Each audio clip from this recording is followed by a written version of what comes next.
मेरा एक अभियान है स्वस्थ फेफड़ा स्वस्थ परिवार।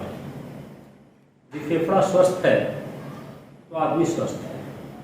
वायु ही प्राण है, ऑक्सीजन ही प्राण है। एक गाड़ी आपके पास है, कार है, और एक एम्बुलेंस है। दोनों में अंतर कहाँ पर है?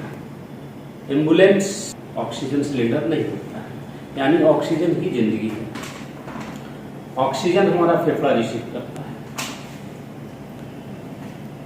और फेफड़ा में एल्वियोलाई होता है, जहाँ ऑक्सीजन डिफ्यूज होता है और ऑक्सीजन एक्सचेंज होता है गैस का।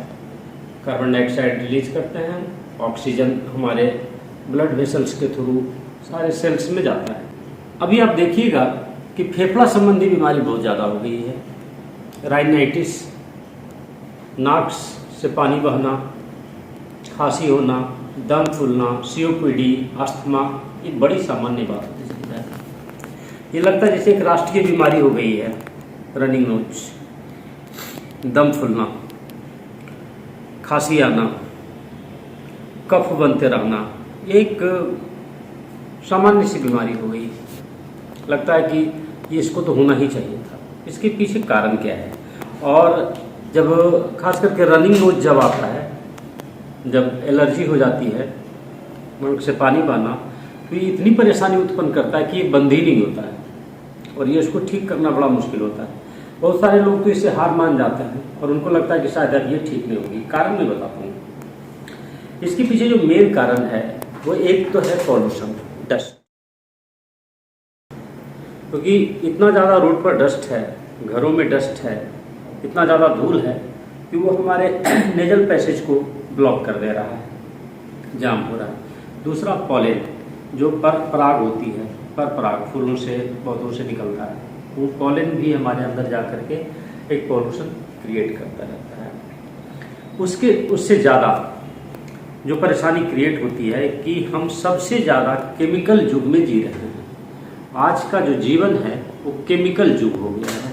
जैसे आप अपने घरों में क्लीनिंग एजेंट का प्रयोग करते हैं सफाई करने के लिए, जैसे फिनाइल है और बहुत तरह का क्लीनिंग एजेंट होता है, या स्विमिंग पूल में पानी को साफ करने के लिए क्लोरीन डाला जाता है, और जो क्लोरीन गैस होता है वो फेफड़ा को डिस्टर्ब करता है, नेजल पैसेज को डिस्टर्ब करता है।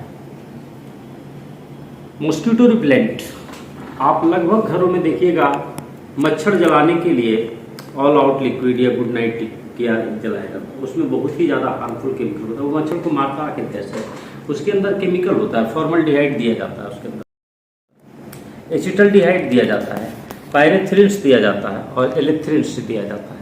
ये 4-5 इतने डेंजरस केमिकल्स होते हैं कि जैसे ही आपके घर में कोई मच्छर भगाने के लिए ऑल आउट किया या गुड नाइट या मॉस्किटो रिपेलेंट आप रात में लगा दिए हैं, तो उससे जो गैस निकल रहा है वो भारी मात्रा में केमिकल रिलीज हो रहा है और वो जस्ट हमारे फेफड़ा में जा रहा है थ्रू नेजल पैसेज के थ्रू। हमारा पूरा रेस्पिरेटरी सिस्टम वहाँ से डिस्टर्ब होते रहता है और अंत में फेफड़ा परेशान होने लगता है। इंसेक्ट स्प्रे आजकल बहुत चलता है। देखते हैं कि फूलों पर, पौधों में, खेतों में, आम के मंजरों पर पेस्टिसाइड छिड़का जाता है। इवन घर में भी मोल्ड्स वगैरह हो जाता है तो उसके लिए इंसेक्टिसाइड आप स्प्रे करते हैं। उसमें मिथाइल बेंजामाइड होता है, एक बड़ा हार्मफुल केमिकल है। डाइइथाइल थैलेट्स होता है, परमेथ्रिन होता है उसके अंदर, पिकारिडीन होता है और ये बड़ा ही डेंजरस केमिकल है। अगरबत्ती, ये जो नेजल प्रॉब्लम आ रहा है, नाक बहना, सर्दी होते रहना, दम फूलना, फेफड़ा की बीमारी होते रहना, दम्मा होना, अगरबत्ती इसके लिए बड़ा जिम्मेवार है। ये लोकल अगरबत्ती जो आप जलाते हैं जिसमें गुलाब का खुशबू आता है, चंदन का खुशबू आता है, तो आपको क्या लगता है ये 10 रुपया की अगरबत्ती में चंदन कहाँ से कोई दे देगा? कहाँ से कोई गुलाब ला के डाल देगा? खुशबू बहुत अच्छी चीज़ है, सुगंध होना चाहिए पवित्रता के लिए, आध्यात्मिक के लिए, लेकिन वो प्राकृतिक होना चाहिए। जैसे ये कपूर का तुलसी है, इसमें भी खुशबू आ रहा है, आप सुन के इसको देख सकते हैं। ये कपूर है, कपूर की तुलसी है, इससे भी फ्रेग्रेंस आ रहा है, लेकिन ये प्राकृतिक है। लेकिन यदि आप अगरबत्ती जलाएं तो उससे वोलाटाइल ऑर्गेनिक कंपाउंड्स बनेगा और उसके अंदर पीएम पार्टिकुलेट मैटर होता है। वो इतना सूक्ष्म होता है कि वो सीधे फेफड़ा में चला जाएगा और फेफड़ा भी उसको फिल्टर नहीं करेगा। नतीजा हुआ कि जो एल्वियोलाई है उसको जाकर के ब्लॉक कर देगा। 70% एल्वियोलाई जो ऑक्सीजन को रिसीव करता है, जहाँ गैस का एक्सचेंज होता है, वो बंद हो चुका रहता है। तो फेफड़ा तो ऑक्सीजन लेने की कैपेसिटी में ही नहीं रह गया है, तो सीओपीडी तो होना ही है, एलर्जी तो आना ही आना है। कार्बन मोनोऑक्साइड सबसे ज़्यादा रिलीज करता है अगरबत्ती में, बेंजीन, थैलेट्स, जाइलिन, ये हार्मफुल केमिकल्स होते हैं जो अगरबत्ती से आपको सुगंध मिलते रहता है, और वो जो धुआं निकलता है उससे कार्बन मोनोऑक्साइड निकलता है। अगरबत्ती जलाना अच्छी बात है, जलाना चाहिए, लेकिन वो शुद्ध होना चाहिए, प्राकृतिक होना चाहिए, पेड़ पौधे फूलों से बना हुआ होना चाहिए, या प्योर चंदन का होना चाहिए। आप ये सारे मिलता है और ये सस्ता मिलता है, आप इसको इस्तेमाल कर सकते हैं। कपूर का पौधा लगा सकते हैं मच्छर भगाने के लिए। मेरे घर में देखिए कोई मच्छर नहीं रहेगा, क्योंकि हम घर घर में कपूर लगाए हैं और सभी के यहाँ लगवाते रहते हैं। फ्रेग्रेंस, जो उससे खुशबू आती है, उसके लिए एरोमेटिक ऑयल्स डाल दिया जाता है, और वो भी सिंथेटिक होता है। उसमें नाइट्राइट्स होता है और नाइट्रेट्स होता है, उसी से आपको सुगंध मिलता रहता है। ये बड़ा ही डेंजरस केमिकल्स होता है, और ये सब हमारे रेस्पिरेटरी सिस्टम को डिस्टर्ब करके रख देता है। परफ्यूम्स, मैक्सिमम लोगों को देखिएगा कि जब वो किसी पार्टी में जाता है तो कोई सेंट स्प्रे करेगा, या परफ्यूम्स या डीओ करेगा। वो डीओ से कहाँ से खुशबू आ रही है? वो कोई प्राकृतिक तो नहीं है, कोई फूलों के का सुगंध तो उसमें नहीं है, उसमें हाई केमिकल डाला जाता है परफ्यूम्स में, और वो होता है थैलेट्स। एक बड़ा डेंजरस केमिकल उसमें डाला जाता है जिसका नाम है पाराबेन, फॉर्मल्डिहाइड होता है। अब इतना केमिकल्स के बीच में हम रहते हैं। ये तो हमने कुछ 10-20 नाम बताया है, हजारों केमिकल्स हैं। जो दीवार में पेंट देखते हैं, जब पेंटिंग होती है उसमें भी केमिकल्स होता है। किसी नए घरों में आप जाइए जहाँ पर अभी नया नया पेंट हुआ है, तो आपको एक अजीब टाइप का स्मेल आएगा। वो स्मेल किस चीज़ का रहता है? वो स्मेल केमिकल का रहता है, और ये सारा केमिकल्स हमारे रेस्पिरेटरी सिस्टम को ध्वस्त करके रख देता है, डैमेज कर देता है। नतीजा क्या होता है कि जब इस तरह का केमिकल्स या एलर्जन हमारे अंदर जाएगा तो हमारा इम्यून सिस्टम उसके ऊपर रिएक्ट करेगा, और जब बार बार केमिकल्स हमारे अंदर आते रहेगा, बार बार पॉलन आते रहेगा, तो हमारा जो इम्यून सिस्टम है उस पर रिएक्ट करते रहेगा। और रिएक्ट करने के दौरान इम्यून सिस्टम का जो मास्ट सेल है वो एक केमिकल रिलीज कर देगा जिसका नाम है हिस्टामिन। वो सेल के अंदर स्टोर होता है फाइट करने के लिए बाहरी चीज़ों से, जो बाहरी आक्रमण हो रहा है आपके अंदर केमिकल्स के थ्रू, या डस्ट के थ्रू, या पॉलन के थ्रू, या पीएम पार्टिकुलेट मैटर के थ्रू, या वायरस के थ्रू।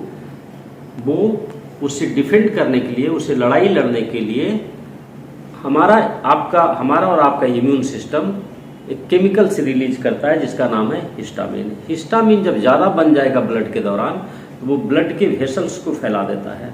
रक्तवाही काइयाँ जो होती है, रक्त नलिकाएं जिसको आप कहते हैं, जिसके अंदर ब्लड चलते रहता है, वो बहुत ही पतला होता है।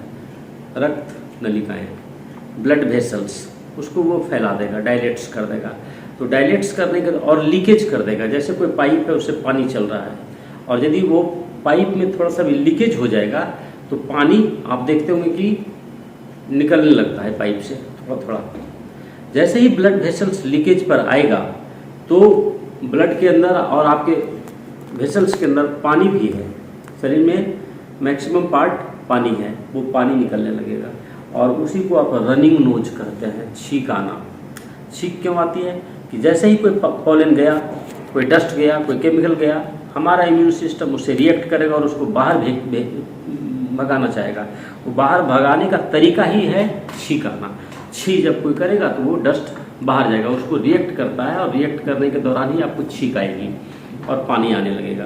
अब ये यदि रेगुलर हो रहा है तो पूरा इम्यून सिस्टम एक दिन धीरे धीरे डैमेज हो जाता है, और ये लगातार ये प्रॉब्लम बढ़ता ही चला जाता है, और ये कफ का प्रॉब्लम हो जाता है। फिर क्या होता है कि हिस्टामिन म्यूकस भी बहुत ज़्यादा बनाने लगता है, और ये म्यूकस कफ का रूप ले लेता है, जैसे नाक ही पूरा ब्लॉक हो जाएगा, नाक ब्लॉक हो जाता है म्यूकस से, फिर कफ भी निकलने लगेगा। और कफ को रामचरितमानस में लोभ कहा गया है। बात पीत कफ लोभ अपारा। उत्तरकांड में तुलसीदास जी लिखते हैं कि बात पीत कफ लोभ अपारा। जैसे लोभी व्यक्ति होता है वो कभी संतुष्ट नहीं हो सकता है, उसी तरह से कफ भी लोभ है, लोभ की तरह है, ये कभी बंद ही नहीं होता। एक बार जब स्टार्ट हो गया तो ये बनते ही रहेगा और बनते ही चला जाएगा। नतीजा क्या होता है कि हिस्टामिन बढ़ गया, म्यूकस बढ़ा देगा, कफ का प्रॉब्लम ला देगा, पूरा रेस्पिरेटरी सिस्टम ध्वस्त हो जाएगा, एलर्जी हो जाएगी, दम भी फूलने लगेगा, कफ पित्त वायु सब डिस्टर्ब होना शुरू हो जाएगा। अब लोग क्या करते हैं, एक दवाई खा लिया। अब पहले से केमिकल हमारे शरीर में अंदर है और जो हमने दवाई खाया वो भी केमिकल का ही है, वो भी प्राकृतिक नहीं है। तो वो केमिकल्स क्या करेगा, थोड़ी देर के लिए हिस्टामिन्स को डाउन कर देगा, 2 घंटा 4 घंटा 1 घंटा के लिए, या ज़्यादा से ज़्यादा 12 घंटा के लिए हिस्टामिन कम हो जाएगा। और जैसे ही उस मेडिसिन का इफेक्ट खत्म होगा हिस्टामिन फिर ऊपर आ जाएगा, और हिस्टामिन जैसे ही फिर बढ़ेगा फिर एलर्जी सर्दी आना शुरू हो जाएगा। तो आप देखिएगा कि जिसको एलर्जी का प्रॉब्लम हो गया है वो सालों जिंदगी भर चलेगा। सीओपीडी जिसको आ गया, क्रॉनिक ऑब्स्ट्रक्टिव पल्मोनरी डिजीज जिसको हो गया, वो कह देता है डॉक्टर कि अब ये ठीक नहीं होगा। यदि अस्थमा हो गया, दम्मा हो गया, तो कह देगा कि अब ये ठीक ही नहीं होगा, और लोग मान लेता है कि ठीक नहीं होगा। दूसरा और एक खतरनाक बात क्या हो जाती है कि लोग इन्हेलर लगाने लगता है, और इन्हेलर में स्टीरोइड डाला रहता है। स्टीरोइड क्या करता है कि वो और जा करके वर्सन कर देता है, हमारी स्थिति को और ख़राब कर देता है, वो और फैला देता है हमारे ब्लड वेसल्स को। थोड़ा देर के लिए आराम मिलता है और बाद में उसका हैबिट बढ़ जाती है, उसके बिना आप रह नहीं सकते हैं, और एक समय के बाद वो भी काम नहीं करता है। मैंने इसका खोज निकाला है और मैं इसको परमानेंट ठीक करता हूँ, चाहे वो दम्मा हो, सीओपीडी हो, खांसी है, कफ है, रेस्पिरेटरी सिस्टम संबंधी और कोई बीमारी है, या रनिंग नोज है। रनिंग हिस्टामिन जब बढ़ेगा तो उससे खुजली भी हो जाती है, सूजन भी हो जाती है, ब्लड वेसल्स डिस्टर्ब होने लगता है, तो देखिएगा आँख के पास खुजली भी होने लगती है।